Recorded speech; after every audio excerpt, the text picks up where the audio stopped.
ఈరోజు బీఆర్ఎస్ పార్టీని ఫినిష్ చేయడానికి ఎన్ని పార్టీలు రెడీగా ఉన్నాయంటే అన్ని పార్టీలు పందులుగా మందలుగా కలిసి వస్తూ ఉన్నాయన్న విషయాన్ని కూడా వ్యవహరించడం కూడా జరిగింది. బీఆర్ఎస్ పార్టీ సింగిల్గా లయన్గా మేము ప్రజల కోసం కొట్లాడుతున్నాం, ఏ పార్టీనైనా ముక్కలు చేయడానికి సిద్ధం అనుకుంటూ బీఆర్ఎస్ పార్టీ మరో సమర శంఖాన్ని పూరించబోతుంది. అందులోనూ రేపటి రోజున అంటే ఈ నెల 12వ తారీఖు రోజున కేసీఆర్ గారు ఎర్రవల్లి ఫామ్ హౌస్లో బీఆర్ఎస్ పార్టీ కీలక నేతలతోటి ఆయన కలవనున్నారు, కలిసి చర్చించనున్నారు. అసలు ఏం జరుగుతుందో మీరే వినండి. ఈ నెల 12న మధ్యాహ్నం 2 గంటలకు ఎర్రవల్లి నివాసంలో బీఆర్ఎస్ అధినేత కేసీఆర్ అధ్యక్షన సమావేశంలో పాల్గొనున్న BRS working president KTR, party ప్రధాన కార్యదర్శులు, మండలి మరియు శాసన సభక్షాలు, ఉప నాయకులు, పార్టీ సంస్థాగత నిర్మాణం, సభ్యత్వం, పార్టీ ఇన్ఛార్జీల నియామకం సహా పార్టీ బలోపేతం తదితర ముఖ్య విషయాలపై చర్చ జరిగే అవకాశం ఉంది. అయితే కాంగ్రెస్ పార్టీ పని ఎట్లాగో క్లోజ్ అయిపోయింది, గుర్తుపెట్టుకోండి. కాంగ్రెస్ పార్టీ అనేది ఫినిష్ అయిపోయింది తెలంగాణ రాష్ట్రంలో.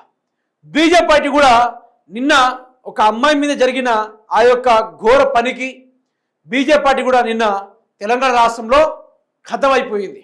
చర్మగీతం పాడేశారు బీజేపీ పార్టీకి కూడా. రాబోయేది బీఆర్ఎస్ఏ, ప్రజల కోసం కొట్లాడుతున్న బీఆర్ఎస్ మళ్ళీ వస్తుంది, ప్రజల కోసం నిలబడుతున్న బీఆర్ఎస్ మళ్ళీ గెలుస్తుందని చెప్పి బాధ్యతగా వివరించి కూడా చెప్పడం కూడా జరిగింది. అయితే కేసీఆర్ గారు గ్రామ స్థాయి లోపల కూడా ప్రతి ఒక్కరిని సభ్యత్వం తీసుకునేటట్టుగా, అదేవిధంగా గ్రామాన ప్రతి ఒక్క నాయకుని నియమించేటట్టుగా ఈ పార్టీ యొక్క బలోపేతనాన్ని గట్టిగా ప్రజలకు తీసుకునే విధంగా కేసీఆర్ గారు రేపు ఎర్రవల్లి ఫామ్ హౌస్లో ఈ కీలక నేతలతోటి భేటీ గారు ఉన్నారు. ఈ లెక్కన చూసుకుంటే కాంగ్రెస్ పార్టీ పని ఇక పెద్దగా ఆలోచించాల్సిన అవసరం కూడా లేదు. 2027 సంవత్సరంలో మొదలవుతుంది అసలైన రాజకీయాలు. టైం దగ్గర పడింది, కాంగ్రెస్ పార్టీని ఖతం చేసే టైం వచ్చింది, కాంగ్రెస్ పార్టీని బీజేపీ పార్టీని కలిపి తన్నాల్సిన టైం వచ్చింది అంటూ కేసీఆర్ గారు పలుమార్లు కూడా చెప్పడం జరిగింది. దాంతో తగ్గట్టుగానే కేటీఆర్ గారు, హరీష్ రావు గారు బలంగా ముందుకెళ్తూ